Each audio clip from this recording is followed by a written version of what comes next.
Bonjour. Aujourd'hui, nous allons parler de l'effectuation comme étant une nouvelle approche entrepreneuriale. Bien sûr, nous aurons l'occasion pour expliquer les principes de l'effectuation, mais aussi de faire une petite comparaison avec l'approche causale, l'approche adoptée par la majorité des entrepreneurs. Bien sûr, durant cette présentation, je ne vais pas prétendre que en si peu de temps, nous allons pouvoir toucher tous les aspects de l'effectuation, mais mon objectif, c'est vous donner un avant-goût pour aller chercher et pour connaître cette approche, surtout pour les petits projets et pour les personnes qui veulent se lancer dans l'action entrepreneuriale. L'effectuation, c'est une approche lancée par Sarah Svati. C'est une américaine d'origine indienne. Bien sûr, c'est une ancienne entrepreneuse et sur la base des recherches sur l'entrepreneuriat, à partir d'une question fondamentale, comment les entrepreneurs prennent-ils leurs décisions? Existe-t-il une logique entrepreneuriale? À partir de ces recherches approfondies, il va mettre ou bien il va créer les 5 principes de l'effectuation.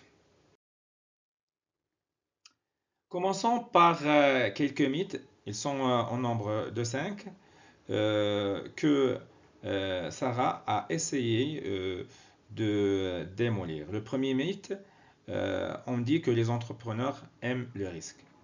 Alors que, en cherchant dans la réalité, Sarah a trouvé que les entrepreneurs n'aiment pas le risque. Ils l'acceptent, mais ils veulent le contrôler.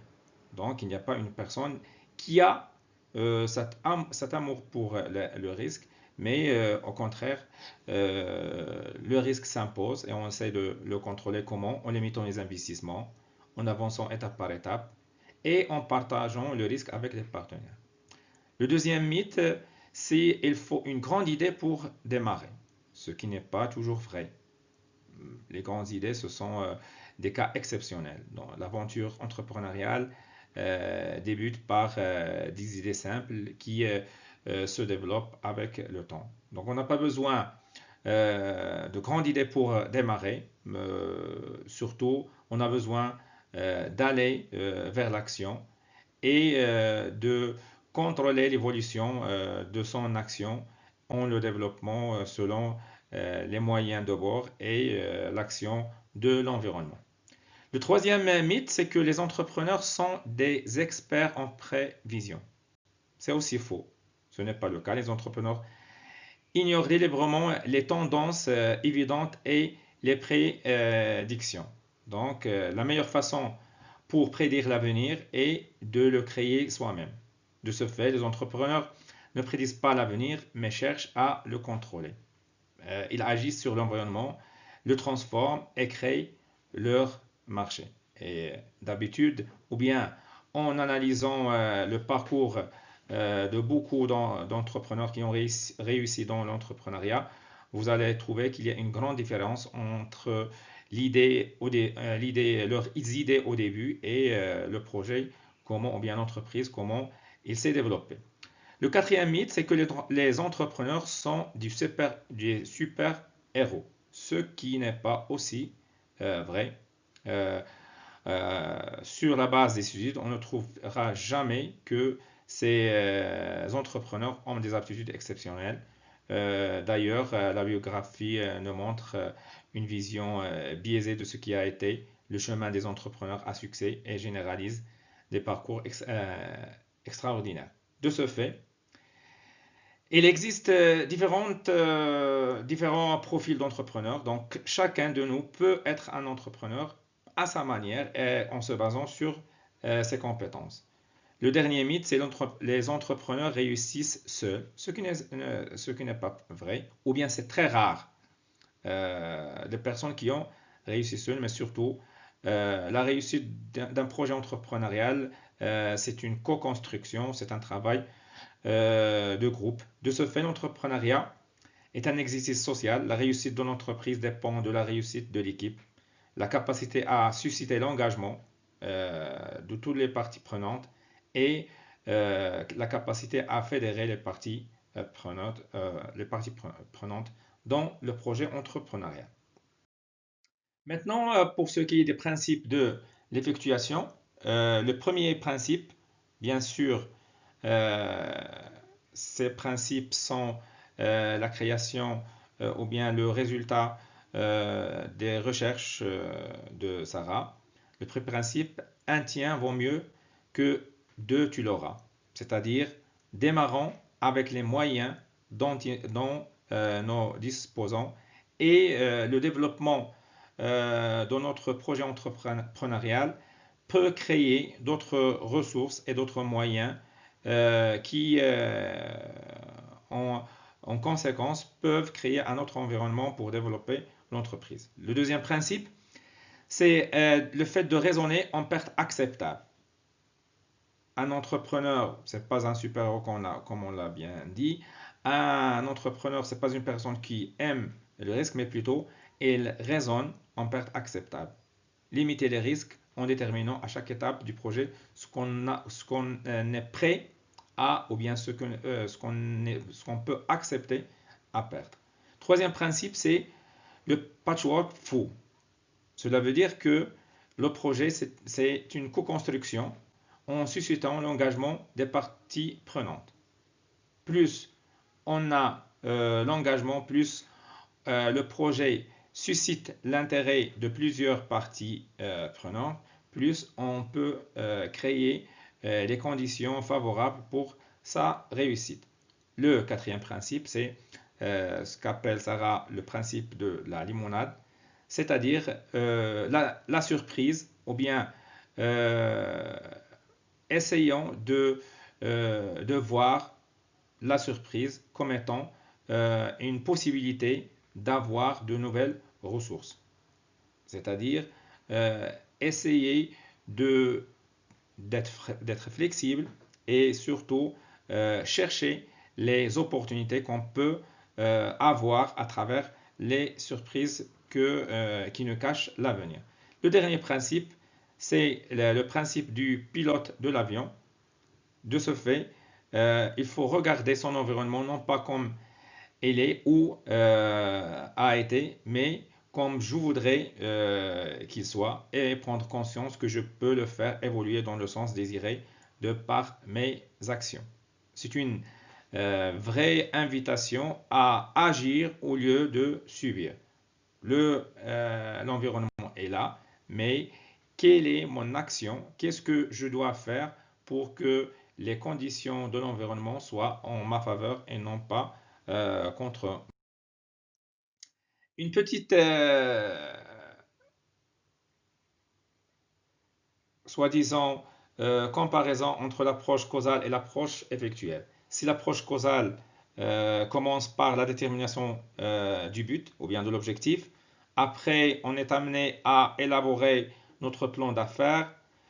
Sur la base du plan d'affaires, on cherche à avoir les ressources nécessaires pour ce projet et enfin pour concrétiser le projet. Le contraire pour l'approche effectuelle, on commence, ou bien le point de départ, ce sont nos ressources et sur la base de ces ressources, on détermine nos objectifs et on s'associe avec des parties prenantes ou bien on mobilise des parties prenantes pour réaliser notre projet. Voici une petite présentation d'un processus ou bien d'un cycle entrepreneurial basé sur l'effectuation. On commence par les moyens et lorsqu'on parle du moyen, c'est ce que je suis. Bien sûr, toute la partie concernant les compétences et les aptitudes personnelles de l'entrepreneur. Après, ce que je sais, ça veut dire toutes les compétences, bien sûr, professionnelles et ce que je connais, c'est-à-dire quel est le réseau que je peux mobiliser sur la base de ces trois formes de moyens. je détermine mon but, c'est-à-dire quel est le projet que je peux réaliser à travers de ces moyens et l'interaction avec l'entourage, l'interaction avec les gens que je connais, ou bien ça permet l'engagement de ces parties prenantes, ce qui va créer des nouveaux moyens et de nouvelles opportunités, ou bien il n'y a pas l'engagement et je dois revenir pour changer l'idée de projet puisque les moyens, elles sont toujours là. Donc de ce fait, l'engagement, bien sûr, crée une nouvelle situation, c'est-à-dire si le premier point de départ était les moyens autant zéro, ça donne un deuxième point qui est les moyens autant T1 et ce qui me permettra de créer de nouvelles opportunités et bien sûr de déterminer de nouveaux objectifs et à travers l'action, on peut créer de nouveaux produits et de nouveaux marchés. Donc voilà, en résumé, le cycle ou bien le processus entrepreneurial. Voilà une image ou bien qui détermine ou bien qui ne schématise le processus. Le point de départ, c'est ce que je suis, ce sont mes aptitudes et mes compétences personnelles. Sur la base, chacun a des compétences et des aptitudes. C'est à la base de ces compétences et ces aptitudes, on voit ou bien on passe à la deuxième étape. Ce sont mes compétences professionnelles, toute la partie objectif de mon savoir et savoir-faire. La troisième, c'est quel est mon réseau personnel, les personnes ou bien les entités sur lesquelles je peux m'appuyer. Donc, ces trois éléments vont créer la quatrième étape qui est l'objectif ou bien le projet à considérer.